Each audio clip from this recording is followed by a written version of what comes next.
125তম IFA শিল্ডের final, যেখানে Kolkata derby অনুষ্ঠিত হলো। ইস্ট বেঙ্গল এফসি মুখোমুখি ছিল মোহনবাগান সুপার জায়ান্টের, এবং শুরু থেকে আক্রমণ হয়। 1893 প্রথম সংস্করণ অনুষ্ঠিত হয়েছিল এবং বলা হচ্ছিল legacy moves on and leaves on. মোহনবাগানের আক্রমণ ছিল, জেসন কামিংস কিছু করতে পারেননি। এইখান থেকে চমৎকারভাবে অ্যাঙ্গেলটাকে কমিয়ে দিলেন বিশাল কায়েত। এখানে বাইলাইন থেকে কাটব্যাক ছিল জেসন কামিংসের। দুটো দলই সুযোগ মতো আক্রমণ করার চেষ্টা করেছে, একটু ফিজিক্যাল। নরেম মহেশ ওখানে ফাউল হয়। এটা ভাসানো বল, হেডার ছিল, চাপ তৈরি করছিল এবং এইখানে দূরপাল্লার শটটা অনেকটা উঁচু হয়ে উড়ে চলে যায় এবং তারপরে একটা চমৎকার আক্রমণ আসে, বা পায়ের শট। বিশাল কায়েত বাদিকে ঝাঁপিয়ে পড়ে বাঁচিয়ে দেন এবং আবারও একটা সুযোগ এসেছিল। বিপিন সিং পৌঁছে গেছিলেন। নরেম মহেশ আজকে একটা দুর্দান্ত ফুটবল খেলেছেন বলা যায়, এবং তারপরে প্রতি আক্রমণে একদম ওপেন হয়ে গেছিল এবং এইখানটায় প্রফসুকন সিঙ্গিল দারুণভাবে আউটিংয়ে বেরিয়ে আসেন এবং আপুইয়া যে পাসটা বাড়িয়েছিলেন, থ্রু পাস, ব্রিলিয়েন্ট। তারপরে জেসন কামিংস বাঁ পায়ে ঠিক জায়গায় রাখতে পারেননি। কর্নার কিক থেকে আবারও একটা সুযোগ তৈরি হচ্ছিল মোহনবাগান সুপার জায়ান্টের। এইখানটায় একদম জেমি ম্যাকলারেন আজকে সম্ভবত তার দিন ছিল না, এবং এইখানটায় সেই মুহূর্ত আনোয়ার আলী কন্ট্যাক্ট ছিল এবং সেই জন্যই রেফারি পেনাল্টি দেন। জেসন কামিংস উড়িয়ে দেন, একদম বলের তলায় লাগে এবং দেখে শুনে চাপ তৈরি করলেন, কিন্তু বলটা উড়িয়ে দিলেন। এবং তারপরে ইস্টবেঙ্গলের আক্রমণ আসে এবং এইখানে ব্রিলিয়েন্টলি ফিনিশ করেন হামিদ আহদাদ। গোলটা ভালো ছিলেন, বিপিন সিং এর ভালো রান, পাওয়ারফুল, এবং বাঁদিক থেকে একটা এক্সট্রা বাড়তি গজ খানিক স্পেস তৈরি করেছিলেন এবং তারপরে ক্রস করেন টম অলড্রেডকে ক্রস করে, এবং সেখানটায় বিশাল কায়েতের জন্য পরাস্ত হয়েছিলেন এবং হামিদ আহদাদ ব্যাক পোস্টে ঠিক সময় পৌঁছে গেছিলেন এবং সেই গোলে ইস্টবেঙ্গল এগিয়ে যায়। এবং তারপরে একটা সুযোগ এসেছিল, হামিদ আহদাদের শট পোস্টে লেগে আপরাইটে ফেরত চলে আসে।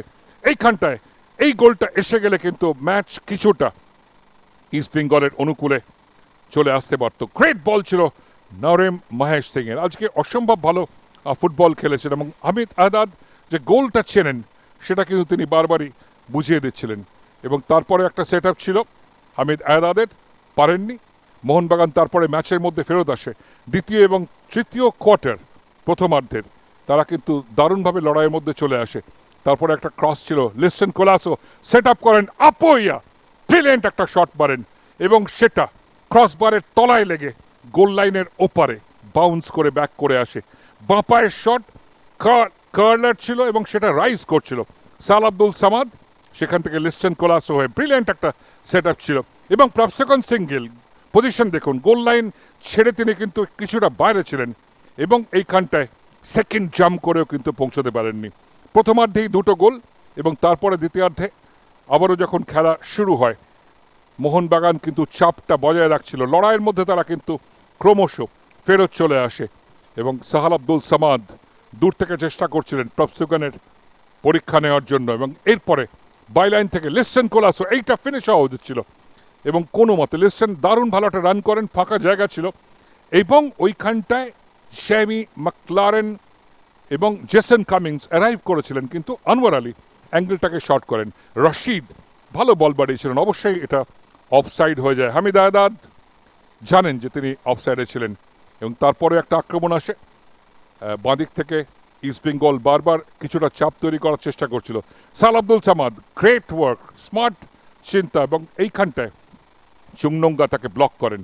তারপরে সেই ফ্রি কিকটা ঠিক মতো জায়গায় রাখতেননি। রবসন রবিনো খুঁজছিলেন লম্বা মাথা, কিন্তু ওখানটায় জ্যামি ম্যাকলারেন আজকে সম্ভবত তার দিন ছিল না। মিগুয়েল পরিবর্তন হিসেবে আসেন এবং তারপরে আসেন প্রথমবারের জন্য ভারতের মাটিতে হিরোশি ইবুসুকি। তার উচ্চতাটা দুর্ধর্ষ, কারণ গুরপ্রীত সিং সান্ধুর মতোই প্রায় তার উচ্চতা, 6 ফুট 5 ইঞ্চি। এইখানটায় দারুণ রান করেছিলেন মোহাম্মদ রশিদ এবং গিয়ে গোলের শটটা নিতে পারেননি। সাল আব্দুল সামাদের সঙ্গে একটা ম্যাচ আপ ছিল বারবারই জয় গুপ্তার।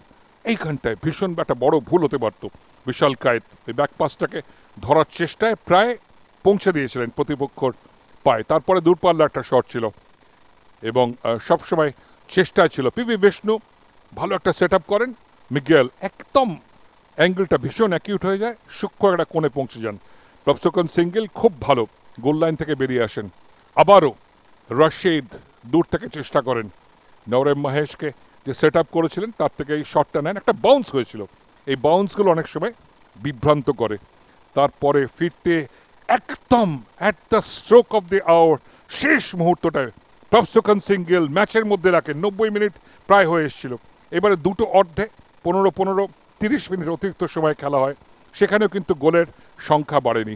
এইখানে কিন্তু কার্ড দেখিয়েছিলেন রেফারি ভেঙ্কটেশ আর, এবং তারপরে হিরোশি তিনি ভালো জায়গা করছিলেন, কিন্তু এখনো অব্দি একটু ম্যাচ ফিটনেসের সমস্যা আছে তার, কিন্তু নিশ্চিতভাবে এত বড় খেলোয়াড়, তার কোয়ালিটি আছে।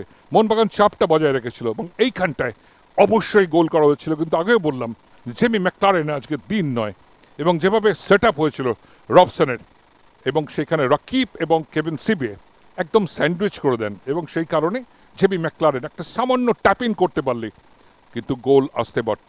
প্রভসোকন সিং গিল আজকে বিশ্বস্ত ছিলেন, মাত্র একবারই পরাস্ত হয়েছেন, এবং তারপরে দ্বিতীয়ার্ধ যখন অতিরিক্ত সময়ের খেলা হয় চাপটা ছিল। হিরোশি প্রথম টাচটা ভালো ছিল, একটু এগিয়ে নিয়েছিলেন, একটা ইয়ার্ড অফ স্পেস তৈরি করেন, কিন্তু শটটায় পাওয়ার জেনারেট করতে পারেননি। এইখানটায় ভীষণ ক্লামজি চ্যালেঞ্জ ছিল সুভাশিসের, এবং সেই কারণে তার নাম রেফারির বইয়ে ওঠে। এবং মোহনবাগান এবং ইস্ট বেঙ্গল দুদলই চেষ্টা করছিল, মোহনবাগানের আক্রমণের চাপটা একটু বাড়তে ছিল। মনবীর পরিবর্তে হিসেবে আসেন এবং ডিমি পেট্রাটস এসেছিলেন, কিন্তু তিনি সেই জায়গায় সুযোগ তৈরি করতে পারেনি। রবসন তার ক্রিয়েটিভিটি ভীষণ ভীষণ কাজে দেয়, এখানে ডিমি পেট্রাটস জায়গায় ছিলেন না। লেস্টন কোলাসো ভালো একটা ক্রস বাড়ান, কিন্তু প্রভসোকন সিং গিল বেরিয়ে চলে আসেন। তারপরে চলে যায় একটা লম্বা বল, যেটা প্রভসোকন সিং গিল বেরিয়ে এসেছিলেন। পেনাল্টি শুট আউটে ম্যাচ চলে যায়। নাটক এবং আইকনিক সল্টলেক স্টেডিয়ামে প্রথম শট নেন মিগেল, সামান্য থামলেন নেইমার স্টাইল, এবং তারপরে বাঁপায় প্লেস করলেন একেবারে বিশাল কায়েতের বাঁদিক দিয়ে। ইস্ট বেঙ্গল এগিয়ে যায় 1-0, এবং তারপরে পরপর শট নেওয়া হয়। আরেক ব্রাজিলীয় তার সঙ্গে রবসন থেমে দেখে শুনে ডান পায়ে প্লেস করেন, এবং দেবজিৎ মজুমদারকে আজকে পেনাল্টি সেভ করার জন্য তাকে নামিয়েছিলেন অস্কার ব্রুজো। কিছুটা বাজির চাল বলতে পারা যায়, একটা গ্যাম্বল ছিল। দ্বিতীয় শটটা দারুণ প্লেস করেন কেভিন সেভিয়া, কোনো সুযোগ ছিল না এখানটায়, বিশাল কায়েত পৌঁছতে পারেননি একদম তার বাঁদিক দিয়ে। তারপরে কিন্তু মনবীর মরশুমে খুব একটা বেশি গেম টাইম পাননি, কিন্তু ভীষণ কুল ফিনিশ করেন। মাটি ঘেঁষা শট ছিল, কোনো সুযোগ ছিল না দেবজিতের জন্য, তার ডান দিক দিয়ে গোলে চলে যায় 2-2। নওরেম মাহেশ ভালো প্লেস করেন বাঁ পায়ে, পাওয়ার তৈরি করেছিলেন একটু, এবং সাইড নেটে চয়ে বিশাল পৌঁছেছিলেন ঠিকই দিকে, সেভ করতে পারেননি। লিস্টন কোলাসো ডুরান্ডেও দারুণ ভালো পেনাল্টি নিয়েছিলেন, এবং এখানেও কনভার্ট করতে ভুল করেনি, যদিও ম্যাচটায় কিন্তু লিস্টন আজকে খুব একটা তাকে খুঁজে পাওয়া যায়নি। এরপরে আসে সেই মুহূর্ত, জয় গুপ্তা, এবং ম্যাচের টার্নিং পয়েন্ট বলা যেতে পারে, যেখানটা ডান দিকে পূর্ব অনুমানে ঝাঁপিয়ে পড়ে বিশাল কায়েত, একদম বাজ পাখির মতো বাঁচিয়ে দেন, এবং সেটাই টার্নিং পয়েন্ট হয়। এবং তারপরে ডিমি পেট্রাটস তিনি গোল করে 4-3 এগিয়ে দেন, এবং শেষ শটটা নেওয়ার জন্য তারপরে সুযোগ ছিল ইস্টবেঙ্গলের কাছে, এবং কোনোভাবেই সেভ করতে পারেননি দেবজিৎ। হিরোশি আসেন, দেখে শুনে প্লেস করেন, বিশাল কিন্তু ঠিক দিকে ঝাঁপিয়েছিলেন, এবং কিছুটা পাওয়ার মিশিয়ে প্রিসিশন ভালো ফিনিশ করেন, এবং এই জায়গায় 4-4 ছিল, এবং হিরোশি তার প্রথম গোল পেলেন, যদিও সেটা পেনাল্টি শুট আউট থেকে। মেহতাব সিং সেই ডিফাইনিং মোমেন্ট, এবং যে কারণে তার এই শটটা বাদিক দিয়ে প্লেস করেন। দেবজিৎ মজুমদার 5টা শটই বাঁচাতে পারেননি, এবং 21তম ট্রফি এসে যায় মোহনবাগান সুপার জায়ান্টের কাছে। 2003-এর পর তারা পেনাল্টি শুট আউটে জিতেছিল, এখানে প্রায় ঠিক 22 বছর 20 দিন বাদে তারা কিন্তু ফাইনাল জিতে নিল, এবং মন্ত্রী অরূপ বিশ্বাস এবং সুজিত বসু এবং আইএফের সবাই ছিলেন, এবং সেখানে সেই ঐতিহাসিক শিল্ড, যেটার জন্য অনেক হাসি কান্না আনন্দ, সেটা কিন্তু মোহনবাগান সমর্থকরা নিয়ে নেয়। একদমই যোগ্য দল হিসেবে মোহনবাগান জিতে যায়।